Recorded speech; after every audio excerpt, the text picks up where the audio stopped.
The time is 11:31 in Kigali, and it's time for us to get this meeting underway. If you'll take your seats and we can jumpstart this very important session.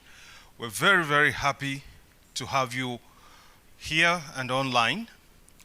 My name is Yemi Akimbamijo, and I'm the Executive Director of the Forum for Agricultural Research in Africa based in Accra, Ghana. We're having a very interesting conversation this morning about where food system science and policy, where do we go from here? Well, ladies and gentlemen, it is important to determine where we're going. Recording in progress. We should also ask the question, where are we coming from? And that's a good way for us to know where we're coming from, where we are, and where we're going.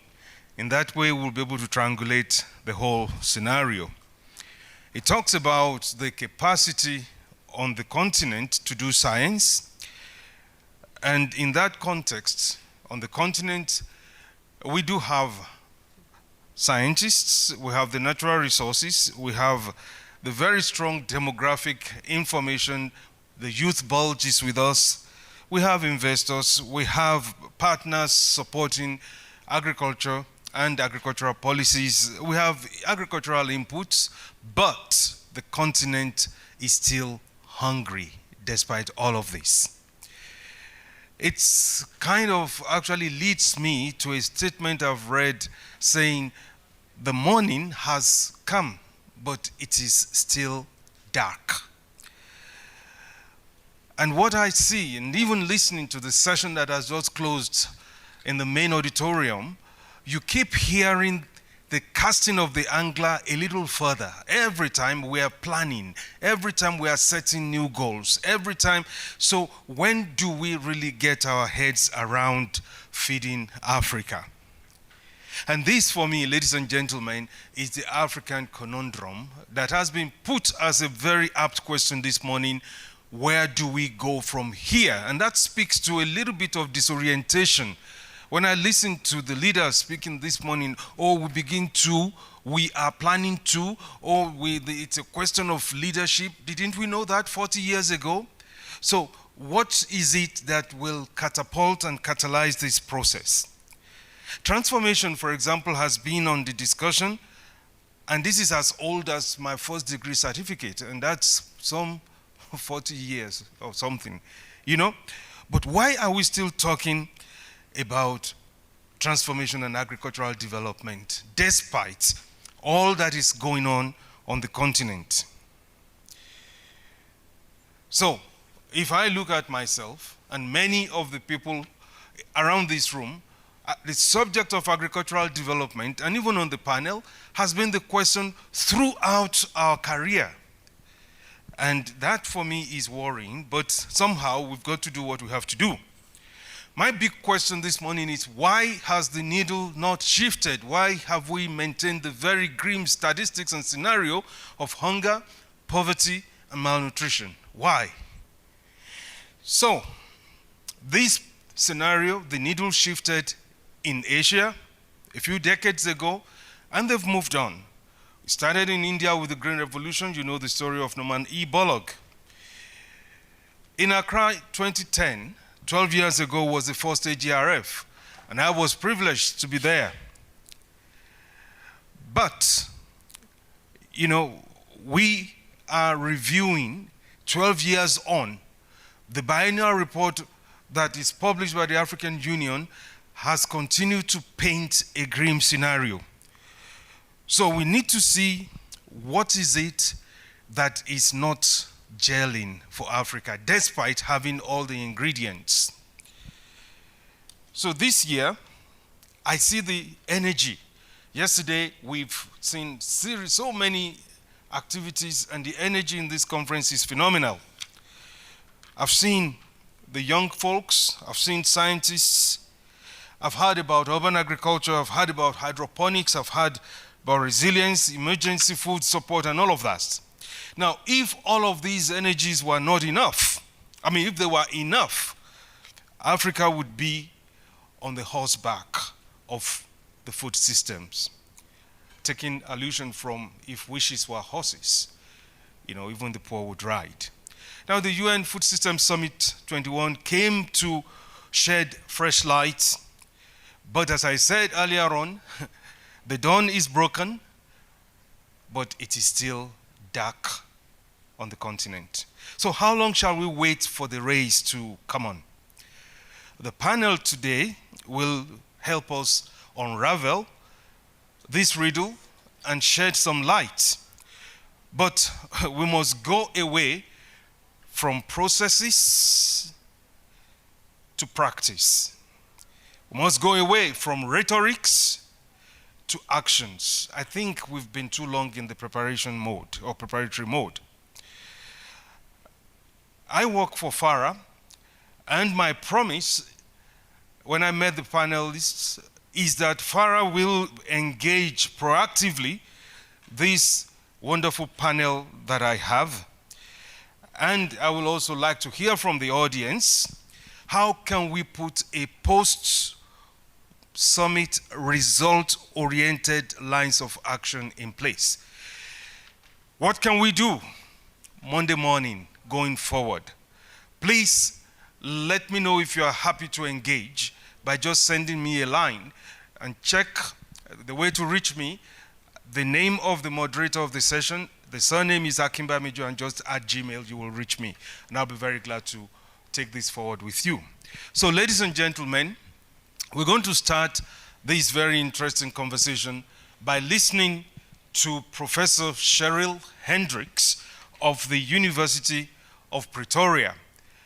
Professor Cheryl Hendricks is an authority on food security on the continent, and she's been in this conversation for all her career.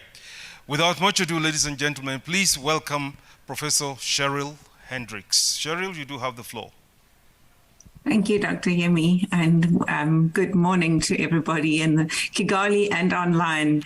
Thank you for the opportunity to frame some of what I think are the important elements in how do we move forward to break the dawn and shed light on the situation. So we know that food policy development agendas have evolved over the past 50 years from a one-dimensional paradigm of understanding hunger and food insecurity based on production and the supply of adequate food through an iterative progression of increasing complexity. Amartya Sen's work in the 1980s led to an influence of thinking about poverty and the notion of entitlements related to the access to food. And food policy focus, though, did not change and adopt a food security lens until the food price crisis of 2007-2008. Here we began to realize that food security goes way beyond the supply and access of food. When tasked by Richard Mkandawere and Usman Badian to draft the African Framework for Food Security as part of CAADP Pillar 3, we faced a challenge in the early days of CAADP 2006, prior to the crisis, of how to get the concept accepted as part of the comprehensive CAADP strategy. So the people in the room really struggled with thinking beyond agricultural production. But Honourable Madam Tumasime and Dr. Yemi will remember the CAADP meetings around the crisis and how they catapulted actions around addressing food security way beyond agricultural interventions, including extensive social protection programs that were beyond the gamut of agriculture. In 2014, the International Conference of Nutrition and the Rome Declaration of Nutrition raised awareness that malnutrition exists in many forms beyond undernutrition, and the plight of micronutrient deficiencies, stunting, overweight, and obesity were introduced into the continental frameworks and integrated into the CAADP M&E system. In a meeting in Saly Portudal in Senegal in 2017, nutrition was formally accepted and integrated into the CAADP framework. The willingness of governments and partners to adopt the ever-unfolding complexity of food policy, to me, has been incredible. So these continual cycles of changing the conceptualization of the ideas have been integrated into programs in Africa. But we stand at the wake of a new level of complexity, the recognition that food systems are at the center of achieving the SDGs and their ideals. This represents an integration at a higher level than we've ever seen before in food policy. I do not agree with the statements made in the opening session, stating that we should separate production and food security. They are elements of the same solution. We cannot forget food security and nutrition in food systems, but we need to integrate at a level that we are not used to doing. Food system policies and their governance systems will necessarily be more integrated, encompassing, coordinated, and accountable. However, as at the start of CADAP, where there was no blueprint for food security policies, today we have no blueprint for what constitutes a food systems policy. There's even less understood in terms of the governance systems required for such complexity and integration, for whole system governance. The Food Systems Summit demonstrated the complexity required for policy formulation across the food system and for its actors. But how do we design, manage, and implement such complexity?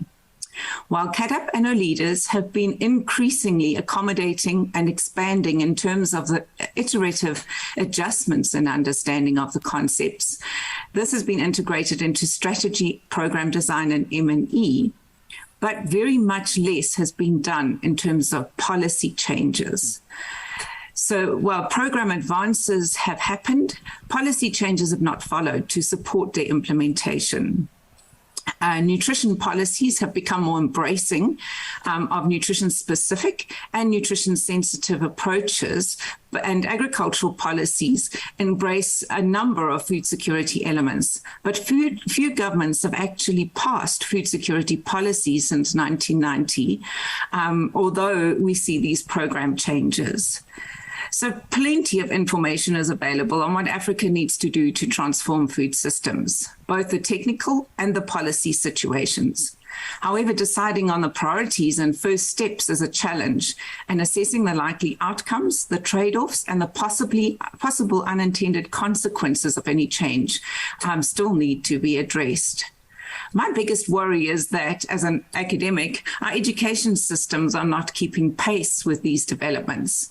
Our institutions are still largely teaching traditional disciplines in silos, without the integration of knowledge required for policymakers, program implementers, and M&E specialists in the real world. There's a great deal of discussion in the international community about preparing graduates for the future world of work. But are we really doing this? We need to equip graduates for dealing with food system policy and program engagement to shape the future of African food systems across the system, governance sectors, and the sectors of the economy. We need to address this fast from two angles: deciding what a food system policy contains and how it's governed, and secondly, finding agile ways to retrain existing professionals and train the pipeline of graduates who will enter the system in the next decade. For me, the opportunity for education system and professional knowledge transformation is absolutely urgent and necessary to support identifying and evaluating the technical solutions and translating these into policy change in order to move transformation forward. Thank you, Dr. Yemi. Can we please give a round of applause to Professor Cheryl Hendricks? Thank you so much, Cheryl. So I wouldn't attempt to summarize what she has very eloquently put before us, but I have just one line to say: we have come to a scenario of the rubber and the road. We must make things work going forward. Now, we need to listen to the element of science that will drive the success or otherwise of Africa's food system. And to do that, it is my great pleasure to bring on, also in a virtual mode, our distinguished presenter, Dr. Ismahan Elouafi, who is very much well positioned to do justice to the subject, as she is the Chief Scientist of the Food and Agricultural Organization. And so, without much ado, ladies and gentlemen, I bring on Dr. Ismahan Eluafi. You do have the floor. Thank you very much, Yemi. I hope you hear me, and I hope you can see the first slide. And I'm glad that Cheryl really covered very well the policy side and the education side, because I want to focus a little bit more on the science, technology, and innovation. So first, good morning to everybody. Really pity not being with you in person in Kigali, but big hello from my side, both to the people in person in Kigali and remotely. So we have to recognize that we are not on track to ending hunger. That's a reality, and the challenges, we all know them very well, and I think they are getting more and more complex and more stronger in terms of intensity. So from population growth to climate change to migration, by the end, we are ending up with a really very complex situation where instead of gaining pace towards a better world, we are making it much more worse.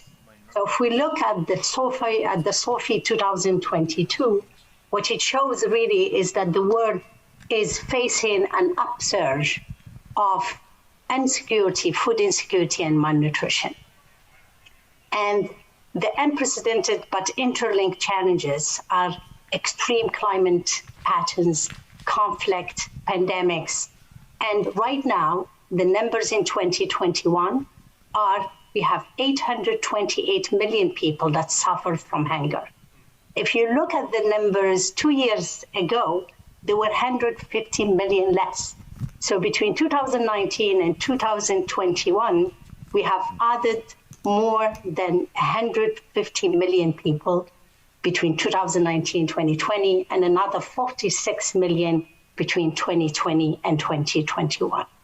And simply, this is unacceptable, not only for Africa, but for the world.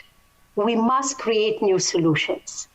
We must really look at solutions that are not rhetoric, as Yemi said, something that really will make difference and impact on the ground. And that's where, yes, we have been talking about transformation maybe for a long time, but I think the urgency of agri-food system transformation today, it's more evident if we're going to really catch up with the global development agenda. When you look at all documents, I mean, you look at the different publication around why we are where we are, you could see that really the biggest issue is conflict. So there is a huge component related to conflict. There is also a huge component related to climate change. And I brought these two pictures just to showcase the diversification of climate change, the fires in Australia versus the latest floods in Pakistan. And COVID-19 just added more complexity. So we were already not on track, and COVID-19 made it even much more worse because mostly of restriction of movement and destruction of the supply chain. So let's look at Africa. How is Africa doing? Africa, again, is not on track, unfortunately. It is not on track, particularly for SDGs 2, the zero hunger by 2030. Hunger and malnutrition have been increasingly in the continent during the last 10 years, not only since the COVID-19. And the situation has really worsened a lot, of course, as other countries between 2019 and 2021 because of the economic downturn caused by COVID-19. So we have about 349 million people in Africa that suffer from severe food insecurity at the moment.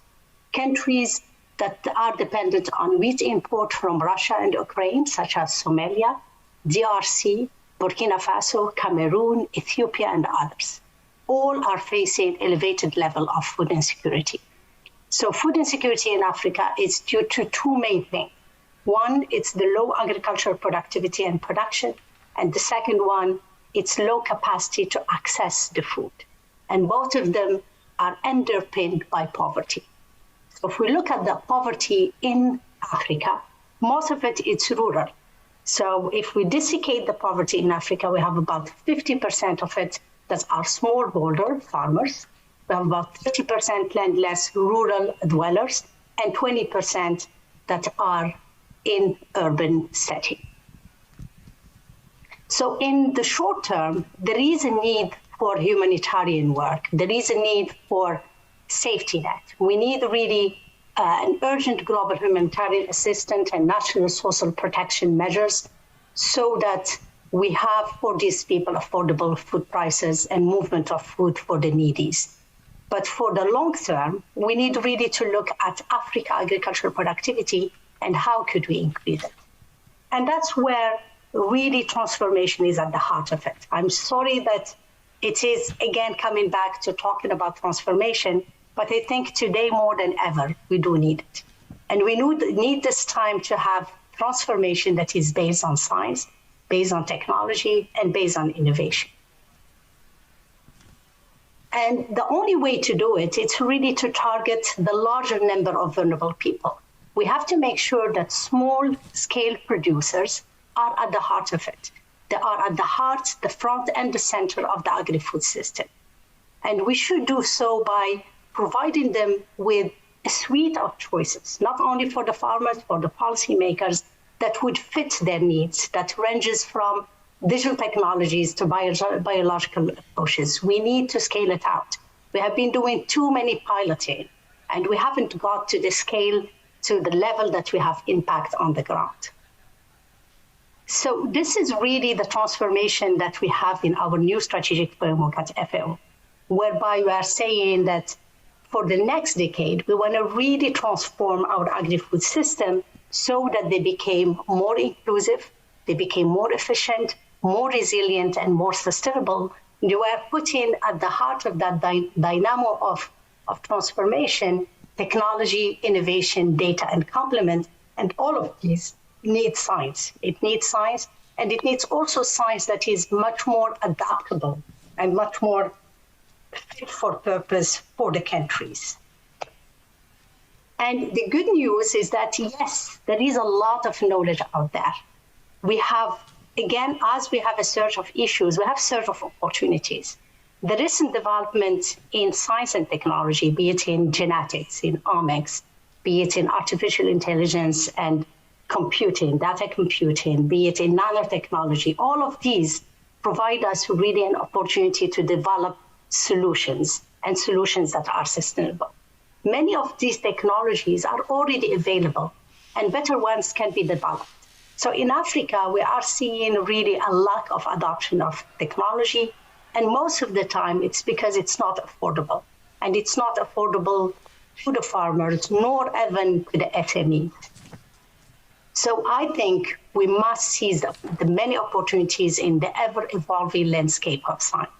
Science, technology, and innovation have seen a tremendous development only in the last 10 years. It did happen over the last 30 years, but only in the 10 last years, there's a huge development that needs to be seized if we want to really transform our agri-food system properly, particularly for Africa. But we have to keep in mind that science and innovation could be a catalyst of change, but it doesn't work alone. It has to be accompanied by appropriate policies, the appropriate regulatory framework, and institution and governance. And I think really the fact that we are dissociating the two make us really fail over and over again. And as Cheryl said, the United Nations Food System Summit gave us, as she put it, a new level of complexity of the agri-food system, but also gave us a new level of integration, a much higher level of integration. Finally, agriculture and food security, it's not a matter of agriculture only. It's an issue that is debated by health minister, by infrastructure minister, by energy ministers. So this is the integration that I think was lacking behind and that we needed badly to bring. And I think the UN Food System Summit helped us bring that integration at that high level and brought again food security as a high priority in international development. I had the chance, and so is Cheryl and many of you today here, to be part of the scientific committee of the UN Food System Summit. And our, summary paper brought forward 7 science-driven innovation that we think we need to capitalize on and we need to push for if we want to transform our agri-food system. The first one, it's innovation to end hunger and increase availability and affordability of healthy diet and nutritious food. And those innovations stem from all the other 6 innovations. It's really looking at ending hunger and increasing availability and affordability of the food at large. The second one, it's innovation to de-risk the food system and to strengthen the resilience, in particular for negative emission farming, drawing on advanced science and traditional knowledge. We know that in many countries, it's very difficult to push for more youth people to do agribusinesses because of the risk that is an intrinsic part of agriculture and food at large. The third one is innovation to overcome inefficient and unfair land, credit, labor, and natural resource use arrangement, and to facilitate inclusion, empowerment, rights for women, particularly for women, youth, and for intellectual property. The fourth innovation is around biosciences and digital innovation that I was just mentioning how much has been developed in the last 10 years, and we need really to grasp them to help us, for example, have a better extension services to increase adoption from the farmers. The fifth one is innovation to keep and where needed to regenerate productive soils. Climate change is going to affect Africa very badly, and they're going to affect mostly marginal land within Africa. So we need to keep an eye on the regenerative methodologies to save what we can save at this stage. And the sixth one, it's innovation for sustainable fisheries, aquaculture, and protection of coastal areas. And here it's one of the areas that we need to look at, particularly when we talk about nutrition, fisheries at large.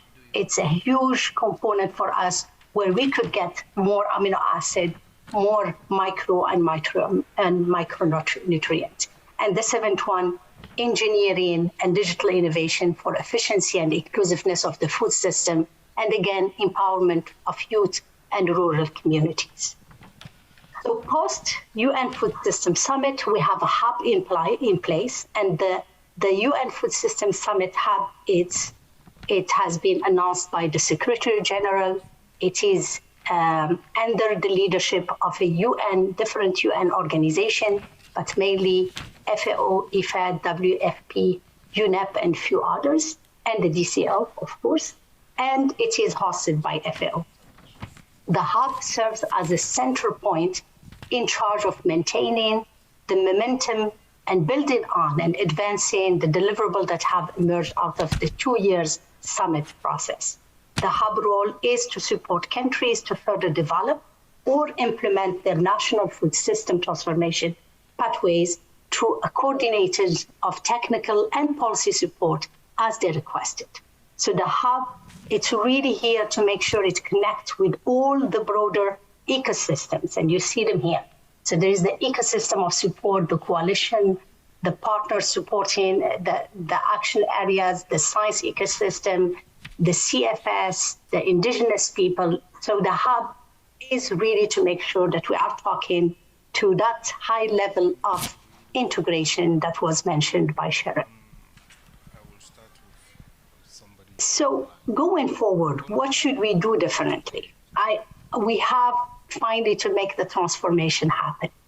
And I think the transformation has to, as I said earlier, have a focus on the efficiency. We have a lot of inefficiencies in the system. One of them is the trade and the movement of commodities all over the world, and many other efficiencies. Inclusiveness, if we want to really help those people and get them out of poverty. Resilience, not only because of climate change, but because we have, again, many people that lives in very poor areas and have very low resilience or no resilience, and sustainability. And that's where in FAO we put it around the 4 betters: better production, better nutrition, better environment, and better life. And we're looking at the science to underpin every one of them. We need really to bring those 4 better together. It could be different from country to country, but all of them have to be based on science. And that's where we just got our first science and innovation strategy approved in June by our council.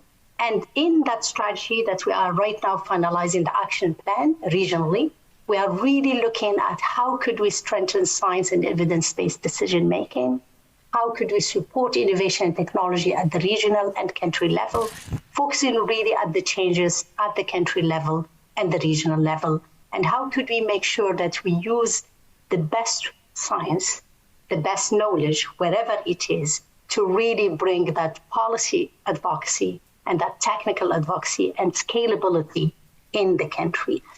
One of the things that really we realize is that we don't understand it enough. Another thing that Cheryl said is that our understanding of things have evolved. As we know better, we have a better understanding.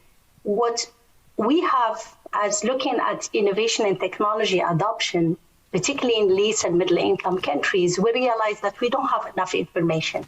We don't know really what's happening. What we have a good information of, it's mostly from OECD countries that tracks very well OECD knowledge generation capacities and innovation capacities. And that's why we are putting in place a new outlook called Agri-Food System Technologies and Innovation Outlook that's gonna be to provide information on the current measurable state of science, technology, and innovation and upcoming changes, as well as their transformative potential to really transform the agri-food system and to inform evidence-based policy dialogue and decision, including on investment in research or investment of scalability of innovation. So ATU going to be an open access knowledge product that offers end-to-end life cycle coverage from the input in research and development through the pre-emergent technologies and innovation and emergent phase, which often actually this emergent STI takes about a decade, sometimes few decades, to the diffusion and impact of mature agri-food system STI. ATU would build on what exists already, but it will be different because it looks at the agri-food system. So we are not limiting ourselves only at the production cycle, but we are going beyond and before and making sure that we understand better what's happening in the least income countries, looking at the policies that make an innovation a win or a failure. We have identified so far 4 distant stages, and that's where we are building our database around. The stage that is science, technology, and innovation input, the pre-emergent science, technology, and innovation, the emergent, and the mature. And each one of them demand distinctive data collection, analysis, and curation. Each ATU going to be about 2 years, and we're looking at how could we dive into certain sector more than others, digitalization or biological innovation, and so on and so forth. The other area that I want to really make sure we talk about it today, as we are talking about where are we going to, it's really a focus on marginal areas.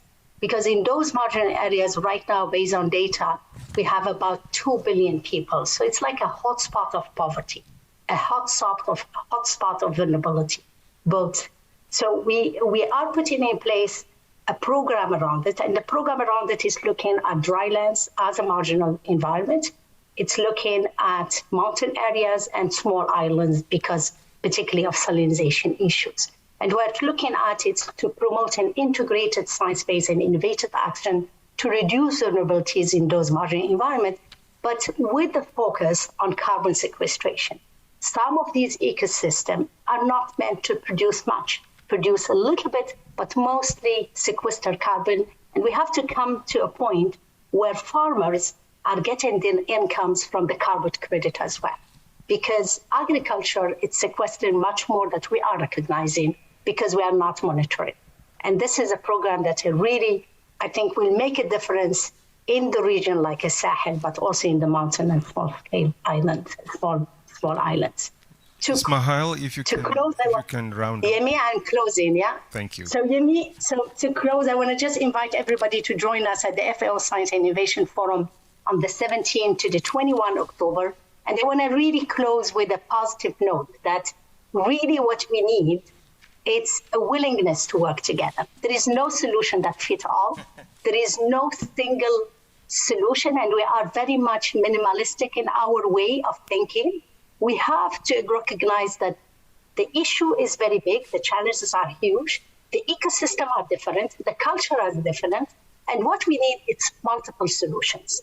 So from my seat as a chief scientist, I want to really build connection with all universities, particularly the local ones, to really get their know-how because they know the ecosystem better than anybody else, and combine that with the best technologies, wherever it is, including with the private sector. So hopefully that we can find an impact on the ground. Over to you, Yemi, and sorry if I took longer than expected. Thank you so much, Ismahan. Can you please give her a round of applause? Ismahan, you have very, very clearly laid out the problematic, and you've also given us some food for thought to help us navigate this very difficult scenario. Ladies and gentlemen, in the interest of time, I see the room is filling up very nicely. Welcome to all of you. In the interest of time, I would like to now bring on my very carefully chosen distinguished panelists.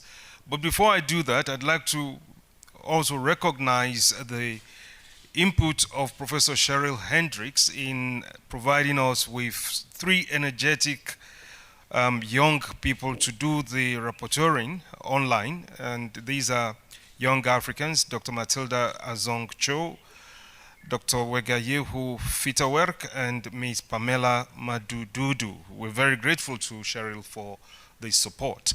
Ladies and gentlemen, it's now my singular honor to bring to the podium our distinguished panelists. Quite a number of them are joining us online, so I'd like to introduce the ones online. I'm not reading their bios, you can find them online. So the first person I'll bring on is Madame Tumusime Rhoda Peace. She used to be the Commissioner for Agriculture and Rural Economy at the African Union and currently a member of the Malabo Montpellier panel. So we'll have Madame Tumusime Rhoda Peace online. We'll also have Professor Jane Nelson from the she is the Director of the Corporate Responsibility Initiative at the Kennedy School of Government, Harvard University. And I think the rest will be in person. So let me start by inviting to the podium Professor Adipala Ekwamu. Can you please take a seat at the extreme end? Thank you. Please give him a round of applause. These are distinguished individuals. Professor Adipala is Executive Secretary of the Regional Universities Forum for Capacity Building in Agriculture, RUForum, and he's a very, very treasured resource on the continent in terms of capacity building. I also have Mr. Kunal Prasad from the private sector, co-founder Cropping Technology. Please give me a round of applause as well. Thank you. I'm not sure if Ms. Eleni Gebremedin is in the room. Oh, that's a pity. I thought it would be an opportunity to listen to Eleni. So we don't have Eleni. And is Dr. Tabi Chilongo in the room?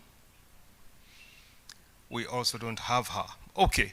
But I will also like to bring to the podium Professor Johan Swinend, the Director General of the International Food Policy Research Institute, IFPRI, in Washington. Okay, thank you very much, ladies and gentlemen. We do have ladies on the panel. They're just not on the seat. So, let me kick off by asking my panelists to give brief opening remarks to especially the 2 thought-provoking presentations from both Cheryl and Ismahan. These have been extremely thought-provoking, helping us to set the scene for the conversation we're having this morning. So I'm going to call on Madame Rhoda Tumusime Rhoda Tumusime, former Commissioner of the African Union and board member of Montpellier Panel. Your Excellency, you do have the floor. Thank you, Dr. Yemi. And let me say that I thank the President of AGRA for inviting me to be part of this 2022 AGRF, but also to appreciate the fact that I'm participating in these discussions. Unfortunately, I miss having been away physically, but I'm glad I'm participating. Ladies and gentlemen, you do recall that the African Union carried up a policy framework and the subsequent 2014 Malabo Declaration stipulate time on a number of commitments. I don't want to go or mention them, but let me mention one. It says that we end hunger by 2025. And this is 2022. But the scale is not balancing towards 2025 ending hunger, as we have heard from both Dr. Cheryl and also, Professor Cheryl and also Dr. Irafu. The gist of this declaration of 2014 was accelerated agricultural growth and transformation for shared prosperity and improved livelihoods. Of course, this may not have been very strong on how we can link science with policy action, but inherently, growth and transformation are brought about by use of science policies and policy frameworks. So it took all those into recognition. Now, where is Africa today? Definitely, this is no longer food for thought. We are in it. We are sailing in it. Maybe one can say that what has gone wrong?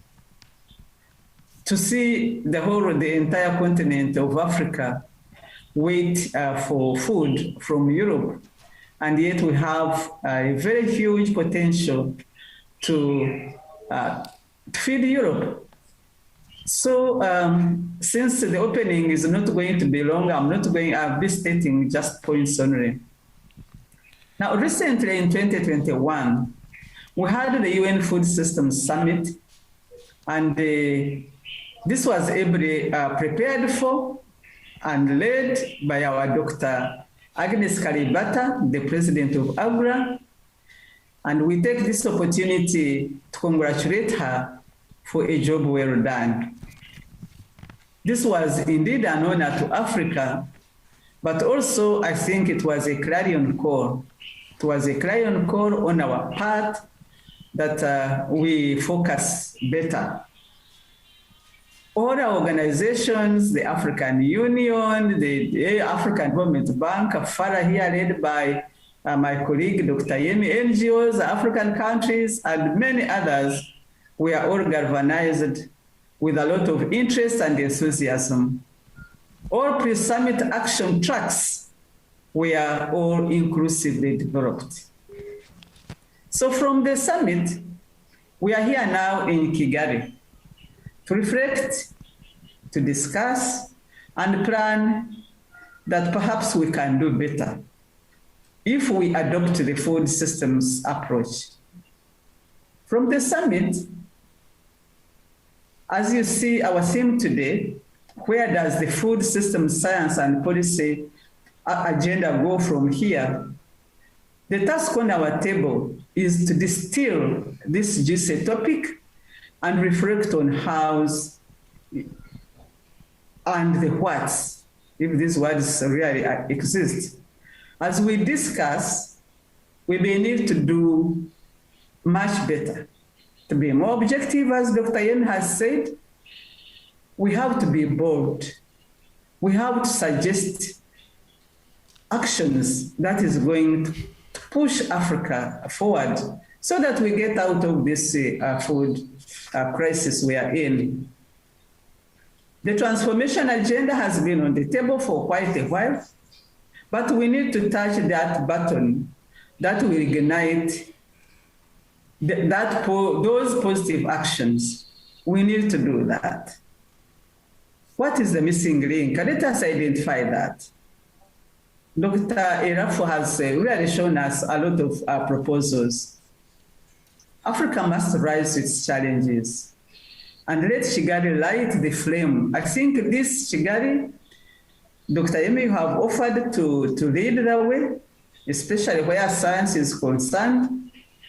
Let us suggest means and mechanisms, strategies, which are going to get science at the center of decision-making, because we must adopt. We need to adopt better technologies. We need to adopt really technologies which are going to take us through to get hunger out of Africa.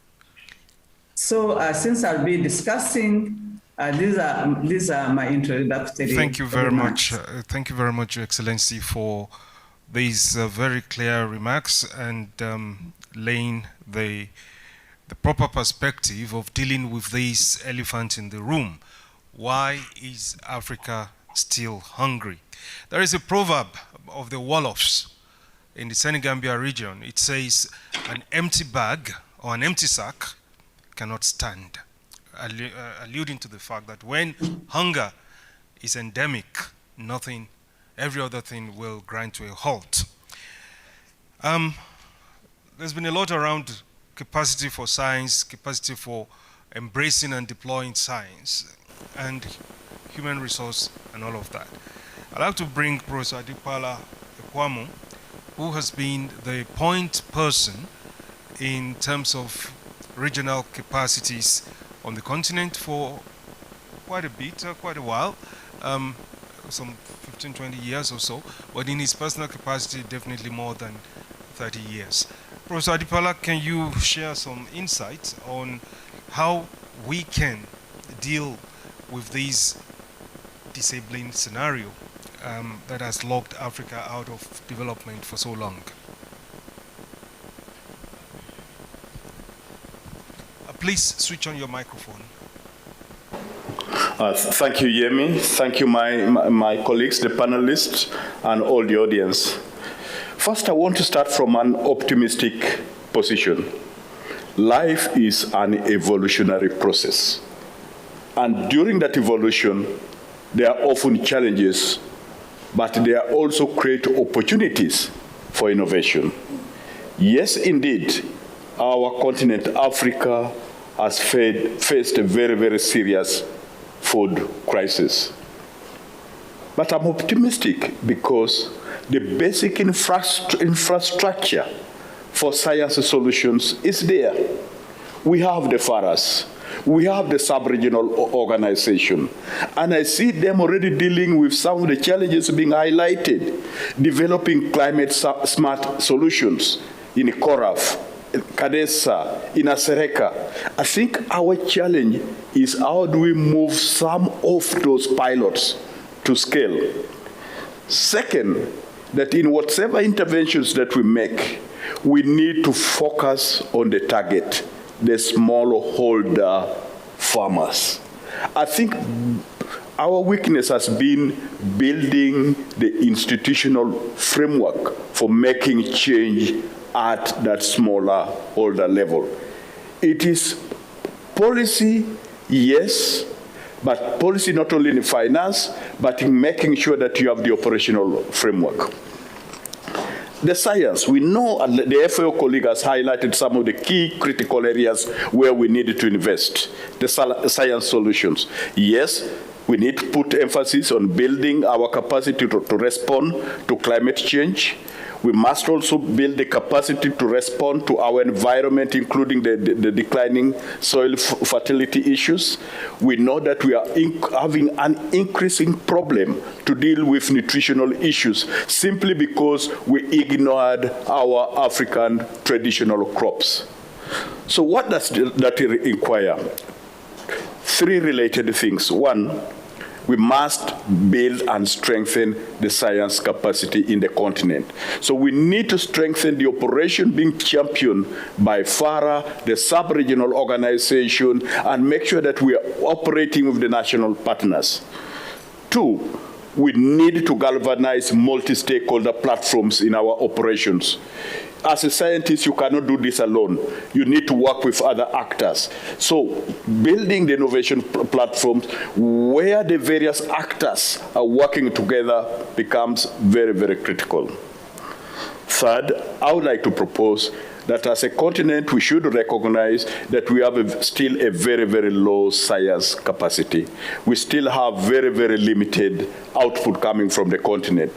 So we need to make a deliberate effort to build the human capital to drive the change. But the human capital is not only at the university level. We must look up, drill the broader education value chain. The TVETs need to be brought in. We need to work on how we are going to build the capacity of the youth and elders. And then how do we galvanize the policy to be able to build, to help us move forward? I like the comment on data that you don't make use of is not helpful. But Africa still needs to strengthen its foresight capacity.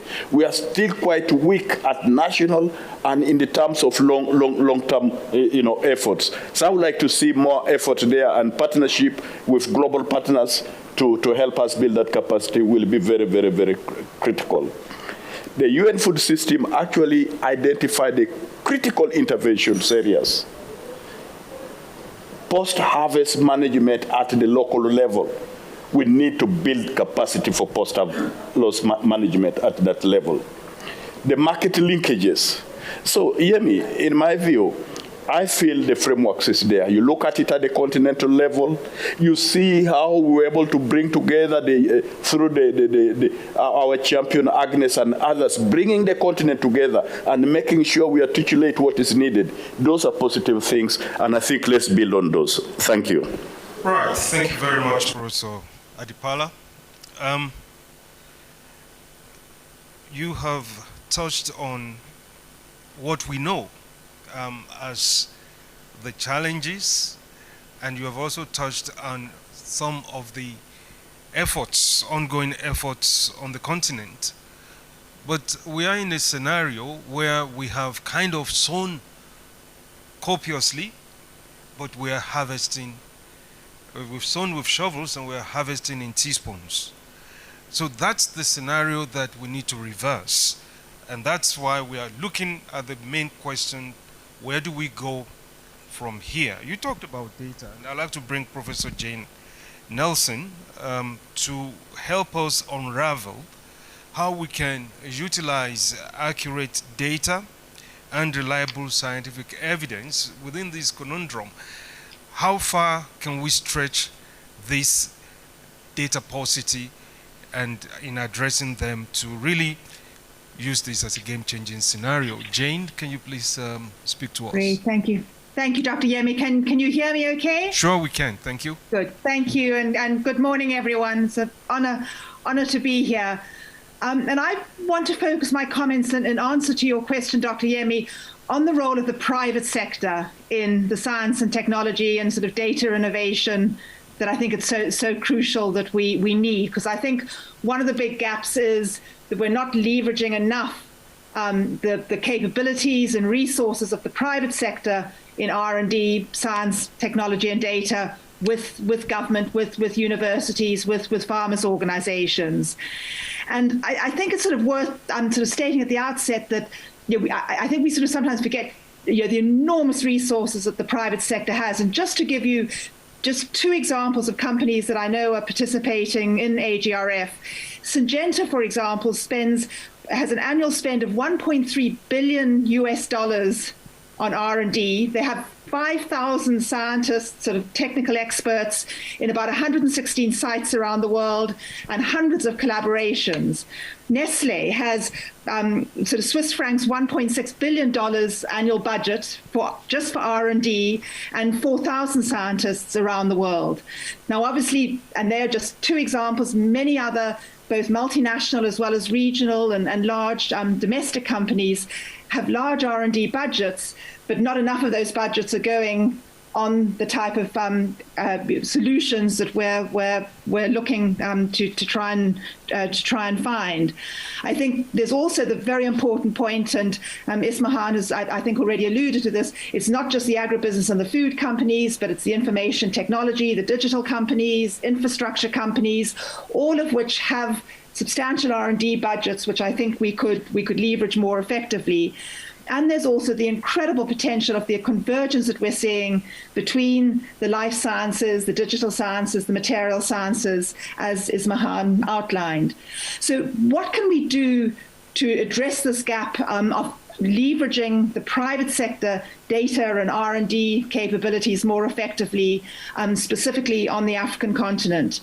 And I think there's sort of three key ideas I'd like to share, all of which are already happening, but how do we scale them up and speed them up? And the first is what these companies are doing through their core R&D budgets. And I think an enormous opportunity. Ismahan outlined the 7 sort of science-driven innovations that were identified by the scientific panel for the UN Food System Summit. I think sort of having some type of index on how large companies are actually integrating those science-driven innovations into their R&D would be an interesting model. I know in Nigeria we have like the micronutrient fortification index. We've got some very interesting global indexes. The World Business or the World Benchmarking Alliance has a food and agribusiness and an access to nutrition index.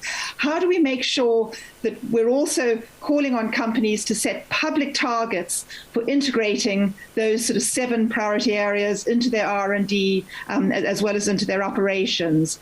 And how also can, as part of that, encourage more companies to be setting up R&D capabilities and facilities and training on the African continent. So that's first and foremost through their core R&D and their core business activities. Secondly, I think in this area, there's enormous potential to further leverage corporate social responsibility and corporate philanthropy and sort of hybrid, not totally commercially viable, but sort of blended financing models around science, technology, and both R&D as well as implementation. And I think of things like, Nestle, just last year launched an R&D innovation fund in sub-Saharan Africa. The Africa Improved Foods Initiative in Rwanda, the Smarter Foods Initiative, which has been the Smarter Futures Initiative, which has been looking at micronutrient fortification. There's a number of initiatives already underway, and I think we can dramatically scale those up on science, technology, and data sharing. And I think the area of sort of pre-competitive data sharing, we're just scratching the surface on when it comes to engaging the private sector. And then thirdly, in addition to leveraging and harnessing companies' core capabilities on R&D and leveraging their social investment and their corporate social responsibility, both dollars and capabilities, I think there's an enormous untapped potential to get companies more engaged on the advocacy agenda. And the advocacy agenda, particularly for science and technology and innovation. When we've seen companies being very effective on advocacy around the net zero agenda, we've seen, I think, in a number of public health areas, companies working together collectively with civil society, with universities on advocacy on public health. And I think a very, very sort of strong advocacy push for some of the business associations, particularly in the food and agribusiness sector, but also information technology around a sort of science and technology advocacy agenda is another area of enormous untapped potential. So I think those 3 areas, they're all happening, but how do we scale them up and increase them further? Well, back to you, Yemi. Yeah, thank you very much, Jane, for your intervention.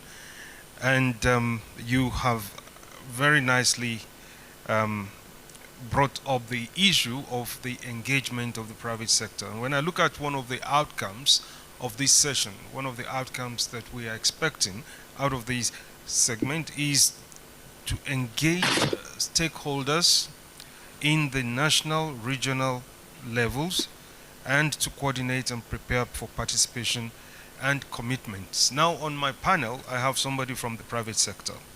And I'd like to bring Kunal Prasad to the floor to speak to us a little bit more on how we can enhance the science policy interface and to, tell us more about how do we capitalize on the private sector engagements that can help us to further refine our way forward and where we need to go in this conversation.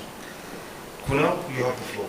Thanks, Amy, and thank you so much for this wonderful opportunity to talk about the work that we have and about this particular topic as well. So first of all, I think the involvement of private sector in this particular, agriculture environment is very, very important. But the biggest challenge that we have right now, in fact, most of the programs across Africa, is everyone is starting from scratch. And that requires a massive amount of investment to go to the level where you can actually scale from there. Why can't we have a digital technology solutions where we can connect the dots? And technology actually has that capacity and the expertise to actually connect all the programs together. So I think one of the important recommendations at the policy level could be that technology has to become one of the very important pillars in building programs for creating an asset not only for today but also for tomorrow. The second important thing is in terms of how do we leverage the capacity, the investments that is happening in the field of agriculture. And in that perspective as well, we have to understand that what is the landscape that is there, and what is the need, what the fundamental need of the change that we are trying to build. And all the stakeholders can be equally equipped with technology.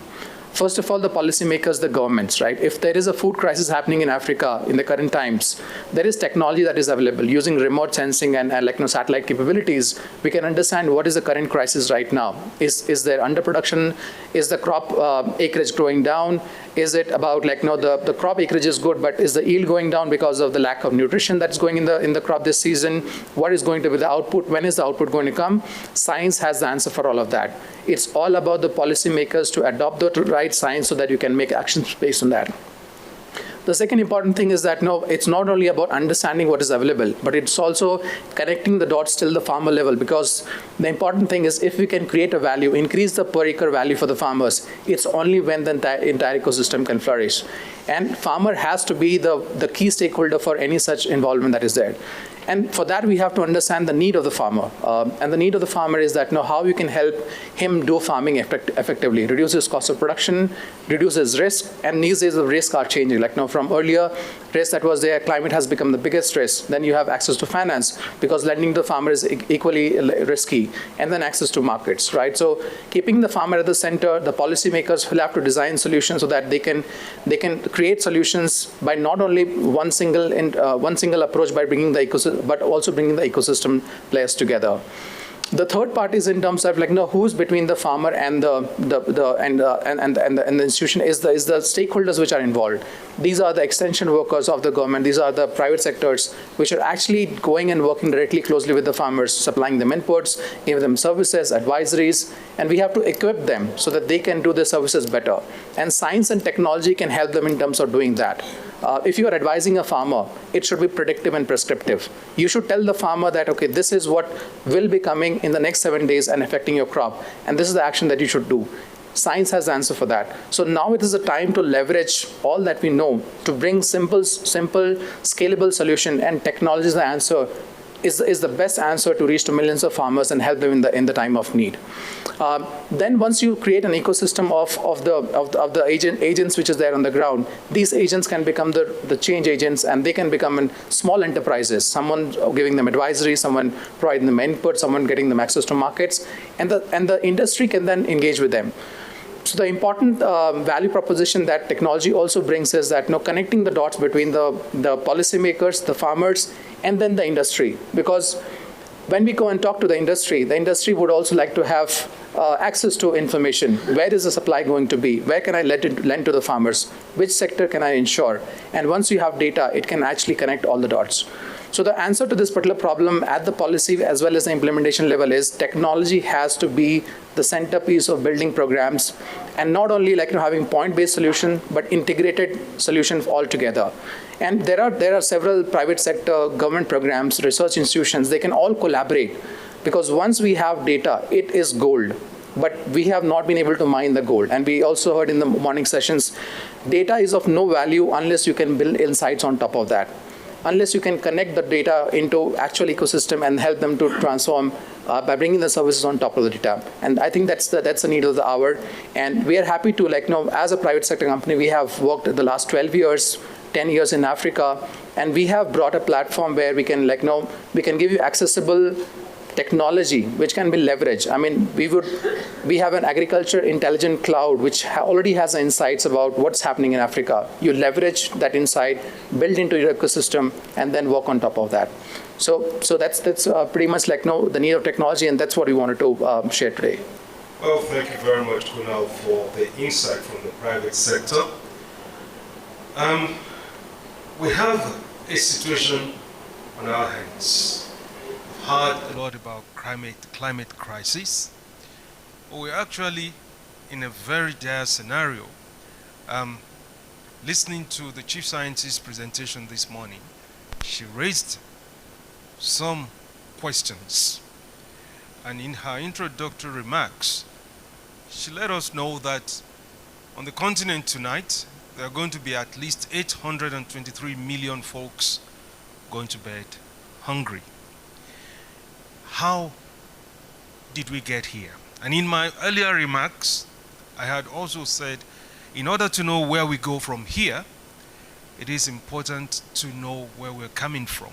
And I raised the issue of the very, very grim biennial report of the Malabo Declaration as something that should kind of give us a wake-up call. Now, I want to bring Madame Tumosime wrote a piece back to give her view. She used to, for 8 years, and she was my boss in those days, in those 8 years, she used to be the Commissioner for Agriculture and Rural Economy. So she had the responsibility of keeping Africa food secure. And she did a good job of moving CADEP forward. I had the great privilege of working with her. Your Excellency, I'd like to hear a little bit more about your insight. I asked the question earlier on, why is this needle not shifting?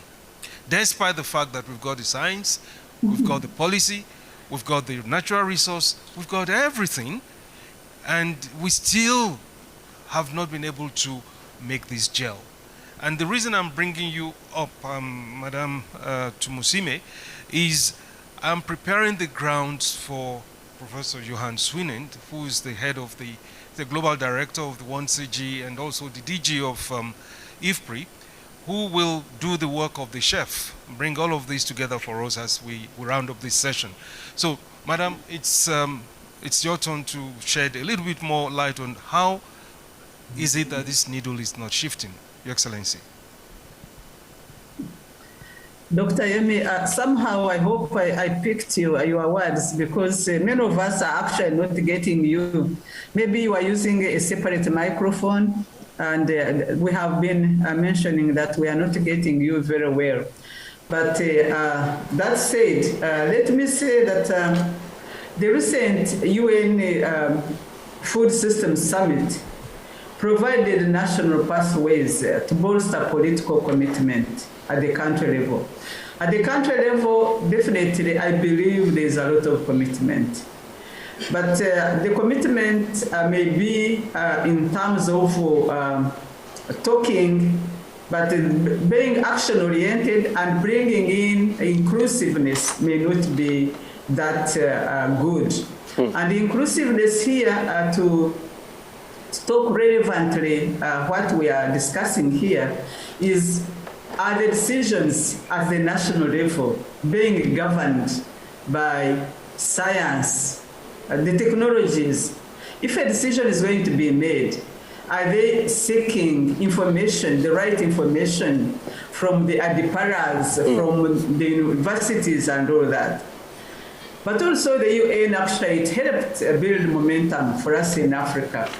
Focus better on how countries can put reasonable and enough food on the table with science and gender lens.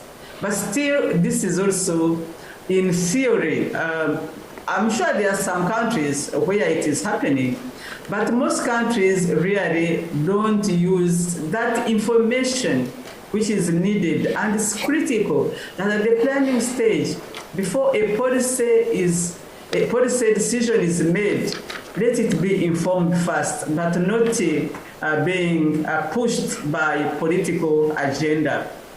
We need food which nourishes the body and which is nutritious. But also, this is also, you have to seek for information on which food and what are the policies. If you have, for example, we are thinking about looking at the subsidies. If you are looking at the subsidies, are we looking at the food systems approach? Are we looking at the production, the storage, which has been referred to earlier on? Are we looking at the transportation? Are we looking at issues which are related, for example, to storage, but also are we looking at issues which are standards and quality? Recently, Africa actually is moving forward, as Adipala has said. We must really be positive on some things which are happening. But honestly, when you look at the food on the shelf, you look at the labeling, the labels don't show the content.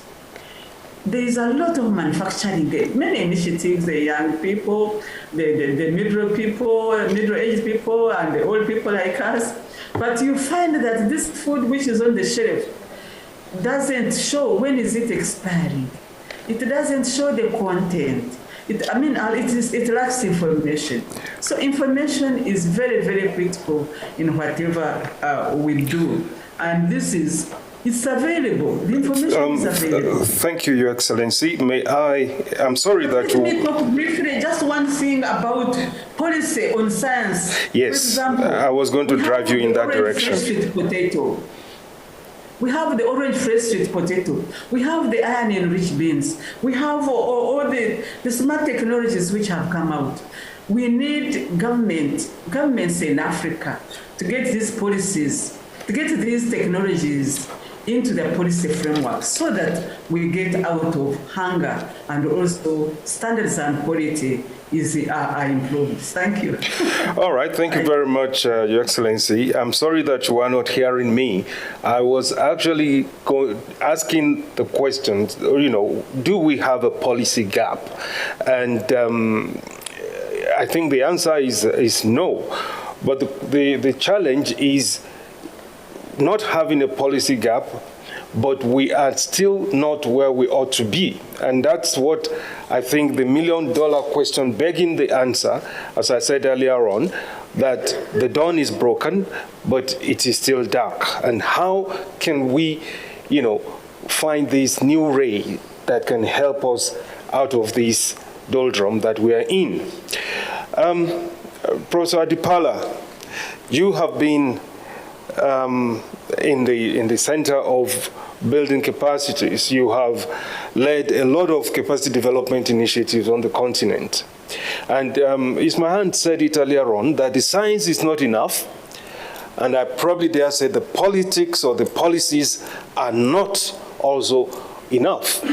Now, the issue of where are the gaps for us to be able to reorient ourselves and to shift this needle, I think we need a little bit more on, are we building the right capacities? Cheryl Hendricks raised this earlier on, but my question is, how is it that we keep graduating agriculture graduates in their thousands, 10, 20,000 on an annual basis, and the food import bill is on the increase? What are we teaching? What are we graduating? Some of your perspectives will be helpful, Professor Adipala, if you may.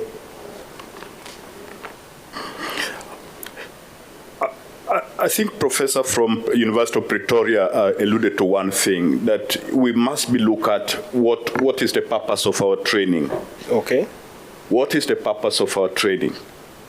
We need now to be training a new generation of scientists, individuals coming from universities and other institutions who are entrepreneurs. Two, we need to be empowering them with the skills to go and be part of change process. They need to be able to have those skills for championing change in the continent. Three, the African scientists must recognize that we need to work extra hard to address certain, what I can say, long-term gaps that are within our food systems, but also beginning to explore the new technologies, as my colleague has mentioned. How do we build the capacity for harnessing technology, not only at the higher level, but making sure that we are also reaching to the end users, the farmers, the business communities, and doing that. So I think, sir, the challenge is that we need to be working with the universities to recreate themselves for development relevance. Okay. We need to make sure that they are leading the innovations. Thank you very much, Prof. Indeed, the universities are the foundry for knowledge and capacities. And Cheryl already alluded to that. So that's another ingredient that I'm putting on the table for Johan when he will come up.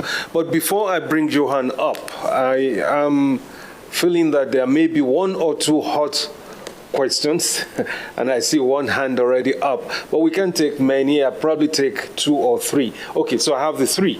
So let me take the lady first, and then we come to you, and then to the gentleman in the second row. And somebody help me. If there are questions, online question, please let me know. So please, can somebody have a roaming, bring a roaming mic? Otherwise, just take this. Okay. Otherwise, I will shout to you. Hi, lovely to see you. So, Nevasada Koplinavaki from Syngenta. So, thank you so much for this really interesting panel, looking at the role of different parts of society and touching on the role of academia and the private sector. So, obviously, as the private sector, we are leaning in very much to help fuel that transformation, and we're bringing innovations and research and services as well. I guess my question is a bit more around the policy bottlenecks, because as we're bringing these innovations, we're finding that there are policy bottlenecks that impede our ability to contribute as much as we would like to. And one of those is the barriers to trade. So what we're seeing within Africa is this amazing potential with the African Continental Free Trade Area. So if we remove some of those barriers within Africa, you can suddenly start achieving the volumes of trade that you see in Europe, which is, within Europe, you have 70% trade compared to only 16% within African nations. So, and North America, it's 54%. And when you look at the gains in terms of income, the 40 billion that Sub-Saharan Africa alone spends on importing food can suddenly be channeled towards those rural areas. But then it's the rules that accompany those in terms of technology access. And we're seeing some debates around whether Africa's technology needs are equal to those of Europe, for instance. So whether Africa's access to technologies should be limited on the basis of European needs. So I'd love to hear some thoughts about that and how we can actually remove some of those barriers so we can lean in more. Thank you. All right. Thank you for that question. The gentleman there, maybe the question, she's got, okay. Please go ahead. Thank you.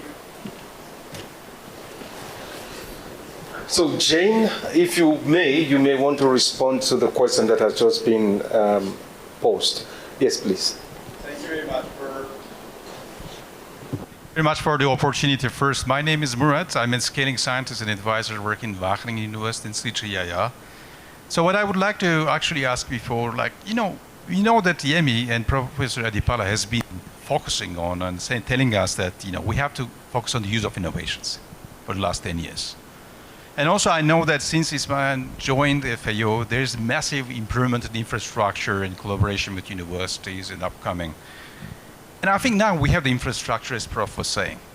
The next frontier, in my opinion, is to really scale the use of actionable, granular governance intelligence. We have the policy infrastructure. We sorted that up there, it's enough. Now we need to go one level down, and I think it's about intelligence, as our colleague was saying. We have tools coming from Nestle, also Syngenta, but also Google, Microsoft. A lot of intelligence tools and dashboards are there. The question is how we can capacitate local actors. And what I want to ask, what is the mechanisms in FAO, in FARA, that we can capacitate the actors to use governance intelligence? That's a great question, and thank you for that, because all actions at the end of the day must be at the grassroots. Okay, can you bring the mic? And that's the last question, and then we come back to the podium. Thank you very much. My name is Michael Udio. I'm the country director for the Global Alliance for Improved Nutrition, again in Nigeria.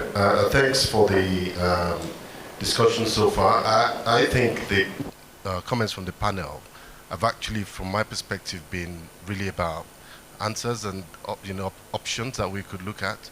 My question is actually to the first set of presentations that we had from Ismahen and from Cheryl. And if I can be a bit challenging, I think the question for me to the FAO and to Ismahen is 1 year on, how is the food system coordination hub working at country level? Is there any examples of emerging good practice that we can look to? Some would argue that the structural configuration of the UN system at country level is actually part of the problem. With FAO, WFP, IFAD, and so on and so forth. Yeah, and so it would be really good to hear if there are, examples that we can look at in terms of how those structures are working. Okay. Secondly, to Cheryl. Very briefly, please. Yeah, thanks. So a really good point about the gaps in understanding and templates for food systems policy. How do you think that we should go about solving for these gaps? So what should food systems policy making look like? What kind of outputs should we be looking for in sub-Saharan Africa to really help us move this beyond the question to some potential solutions? All right, thank you very much. Brilliant questions. Now, what I'm going to do in the interest of time, I'm going to bring on Professor Johan Swinend to, first of all, bring all of these elements together in his intervention. Peradventure, he may answer the questions. If he doesn't, then I'll bring the speakers back to give very brief responses, and then we take it on from there. Johan, you do have the floor, please.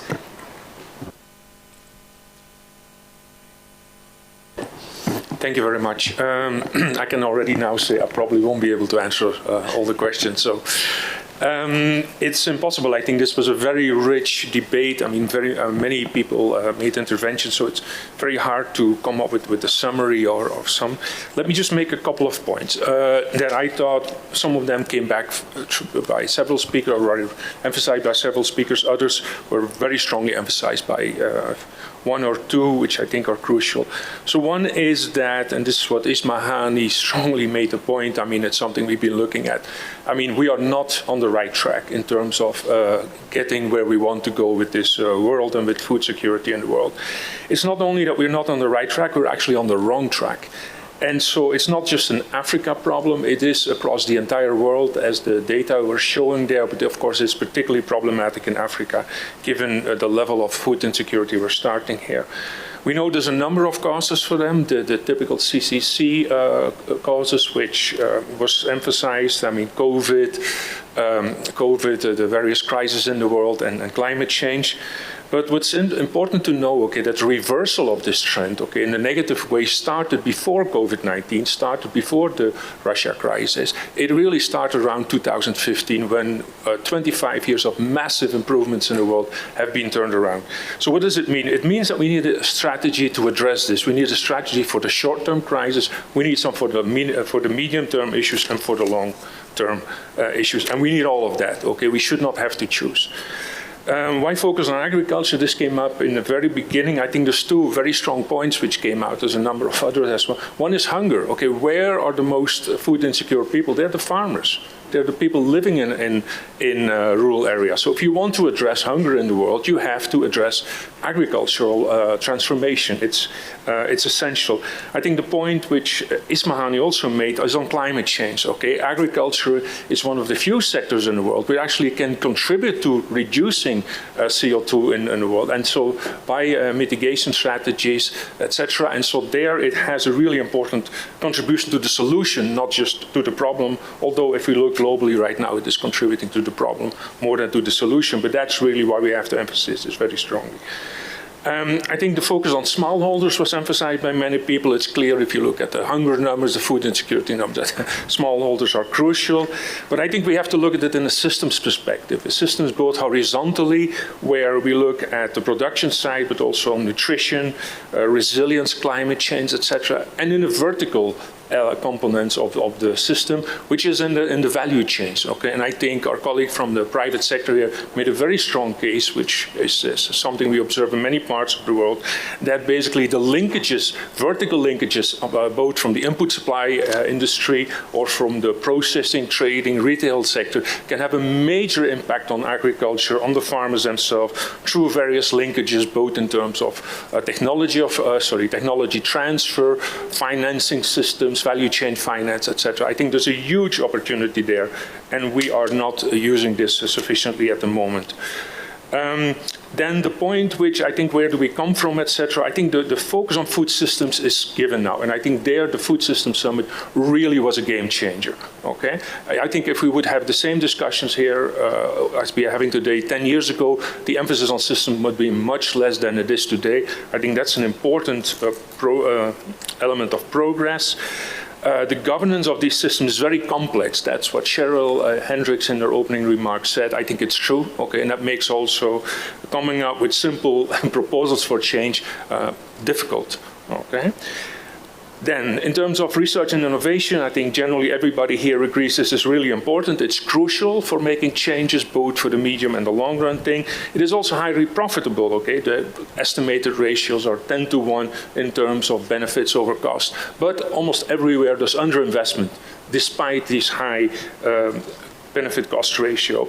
And so we have to think about this. Why is this? How can we deal with it? I think in the richer part of the world, we can think about repurpose some of the $700 billion of subsidies which are given every year. I think in the poorer part of the world, the fiscal resources are not there in the same way. So we have to think of where we can get this finance in different ways from the international community or from investment programs. People, almost everybody has emphasized the role of data, the role of human capital. I mean, data is crucial. We see it today in the discussions, in the policy discussion, also on the Ukraine crisis. At IFPRI, we spend a lot of time putting together indicator data, which we have been making available to the world. There's a lot of interest in this, and this is just one example where I think much more can be done. I also like the point which was made by my colleague here, that data allow to connect the dots between the farmers, the stakeholders, the policy world, etc. Human capital was emphasized by many people in terms of educational issue, capacity building. It's crucial for inclusion, okay? If we think about the future smallholders of the world, many of them are women, they are the youth of today. We massively have to invest in their education to make them stronger in the future. I think education also affects technology, development, technology adoption, but also innovation, management, and of course at the policy-making area as well. My last 2 points are one is about partnerships. It has been emphasized by almost everybody. We have to partner with international research organizations, that's my own organization, CGIAR, and national organizations, local organizations, but also between the private sector, public sector, the global south, global north institutions there. And obviously we have to focus on, okay, what are the comparative advantages of these different organizations, focus their activities there, and then complement each other, work together. My last point has to do with transformation and the need for, basically we have both the science and or technology component and the social component. Okay, but this social component itself has several elements. One is an efficiency part. Okay, why are smallholders not using so many of the technologies that are available today? There's 2 reasons. One is they don't have the capacity. That means they may not have the financial means, so access to finance or access to insurance systems, or they will not do it because the incentives are not there. So we have to work on the institutions and the policies that provide incentives. There's also a big inclusion element, or the poor should benefit from the transformation, okay? Women, youth, etc. And then my last point is the political economy. Okay, we have said not that much, only at the very end it came to the point, but it's really central to the whole thing. We have learned so much as a social scientist about why we have ag subsidization in rich countries and mostly taxation in poor countries, but this is about a much broader issue. It's about food systems transformation. We know very little about it, yet it's central. I mean, why are policies not reformed? It's because the politics is different, okay? And I think we have to make this a much more central part of our discussion in order to make progress, in order to, what Jamie said in his opening, okay, if we get back here in 10 years' time, hopefully we can say we turned this thing around, and for that, I mean, political will and political incentives are crucial. Thank you. Thank you very much, Johan, for really weaving all of these thoughts together. Well, ladies and gentlemen, we don't have much time, but I'm taking the liberty, because we started a bit late, and my clock here is a little behind, so that's good. But I won't keep you more than necessary. I just want my speakers, Ismahan, if you're still there was a question for you, just 1 minute, max 2, to respond and also give a takeaway message, if you may. So if Ismahan is online, can you please... yes, yeah. Very good. Yes, Yemi, I'm here. Lovely. Can you please take the floor? And if Cheryl is online, yes, she will also give the yes, Yemi, and maybe let me address the question, but also say that in my view, there is a policy issue. So the policies in Africa are not pro-nutrition, they're not pro-SMEs, so we need to address the policy. So there is a policy gap, or maybe it's a misalignment. So when we talk about, the Syngenta colleague talked about trade barriers, this is huge. This is huge and has to be addressed. And what we need to keep in mind is that what we need to do is give youth work, otherwise we will be in trouble. And those youth we need to change the education, but we need to change also the access to finance. And the policies is the biggest way to do it. We need to provide them access. We need to nurture African businesses. Thank you very much. Not have everything imported. On the question on the UN Food Systems Summit, there are a lot of examples. I would invite the colleague that asked the question to look at the website of the Hub. There is now a compilation of coalitions, but also national pathways and success stories. I mean, we are just starting the compilation, but definitely by the end in the UN Food System Summit, it depends on the country. The country has to initiate the transformation plan and has to seek help from FAO and other organizations to follow. Thank you very much. Thank you very much, Ismahan. Cheryl, if you're there, 1 minute, yes, if you may, please. Sure, thank you. So I think solving the governance issue is a very crucial part in the foundation, because once you understand how food system governance will happen, you then know which the policy lead agency will be to bring all of these bits together.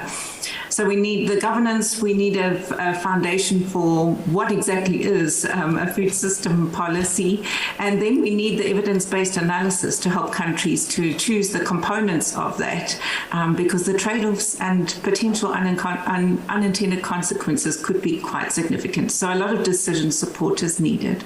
Thank you. Thank you very much, Cheryl. Professor Adipala, 1 minute. I think what is critical is about we need cooperation, especially if we are going to address the issues of the smallholder farmers. We need that. 2, we will need to focus on comparative advantage in the continent. Maize, we know that the maize potential really, we are not going to do much, but we are traditional crops that we can actually put on emphasis to help us not only ensure food security, but also nutritional security. And definitely human capital development at all levels will be critical. Thank you. Thank you very much. Last word was coming from Kunal. Thanks. So I would answer that question of intelligence, like, how do you capacitate the end stakeholders? Basically, it's all about when you're hungry, you would need a ready-made food, right? You would not sow the seed at that particular time. And that's what is happening right now. Everyone is trying to, when you have a problem, you're trying from sowing the seed and then growing the entire crop and then creating food and then eating that, right? I think the intelligence and the solutions are available at the time of ready-made food. you can actually connect. You can connect your dots from there, and you can start using that in that particular manner. If you are bringing access to finance, there are digital, and that's what we as Cropin did right now. We understood that everyone is trying to build solutions from scratch.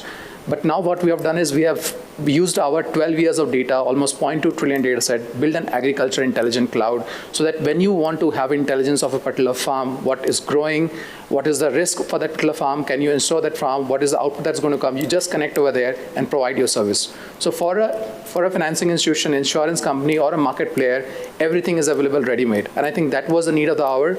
We have tried to do it in the ways possible, and we would like to extend to all parties that is available.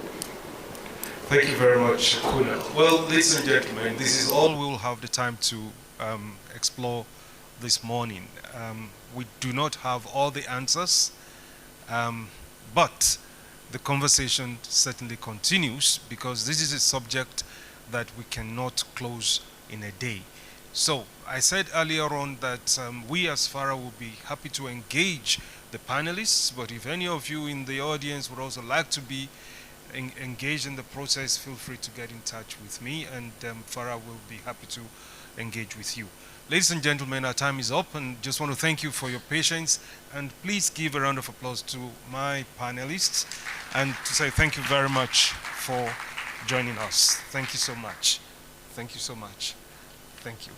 All right, the meeting is now over. Session is closed, and thank you so much for joining us. Have a good afternoon.